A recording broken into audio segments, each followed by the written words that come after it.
any volunteers in sport are invaluable. The Olympic Games and the Paralympic Games showed us that without volunteers, sport just doesn't happen, and I'm not sure that everybody really understands the vital role that they play, from even the smallest job to very, very important jobs. And the Olympics at the elite level really reflect what happens at a local level as well, i.e. people wanting to do the best that they possibly can with the help and support of others who are organising the event, if you like. So whether you're a volunteer in a local cross-country event or whether you're a volunteer at the Olympic Games, that job is crucial, and that job is one which without it, those events just wouldn't happen.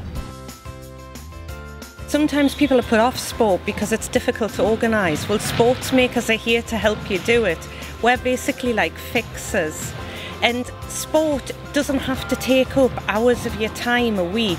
The most rewarding thing about sport, being a sport maker, is finding, bumping into people into the supermarket in my local community, and they never thought they could get into sport. They've got into sport and their health's improved, and as such their happiness has improved. People are just not aware of how many sports you can do within Northumberland. It's really mind-blowing what you can get involved with, and it's not just about going to the gym. As a sports maker, I've had a fantastic opportunity to work with a number of different people, and also try and include lots of different colleagues into activities with Northumberland Sport and a number of different organisations. And I think trying to get people to volunteer, trying to get people to commit to their time and their efforts, you can really see the sort of experiences they get back, and I think that's very, very rewarding. The idea came about where a lot of the youngsters in the local area no longer played any sport. Many of them got out of sport, they drifted away to other things, but they still love football. So we got a few of them together, run some ideas past them, see if there would actually be a demand to put an informal session on once a week where they could get together, come together as a group and play with their friends. We've linked in with the Sport Makers programme, and that's allowed the volunteers to come together, attend a workshop, look at how they're going to make this sustainable going on to the future. The Sport Makers programme has been absolutely fantastic in bringing the youngsters together, making them think about how they can make their project sustainable.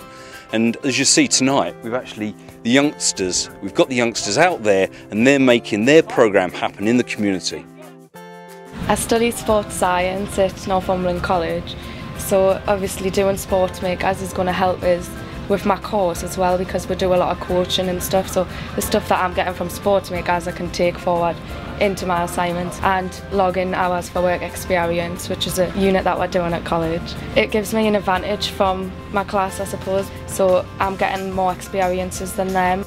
It's important to volunteer to be a sport maker, because we want to try and offer as varied and as good a quality sporting opportunity to as many people as possible. And the more people we have on the volunteering side, the more we're able to do that. It's all right talking about, you know, the legacy of the Olympic Games, and lots of youngsters want to come and take part in sport. That's fantastic. But when they do put their hand up and say, I want to do something, we've got to have people there to help them to achieve that. And that's why volunteering, that's why becoming a sport maker is crucial to making that happen.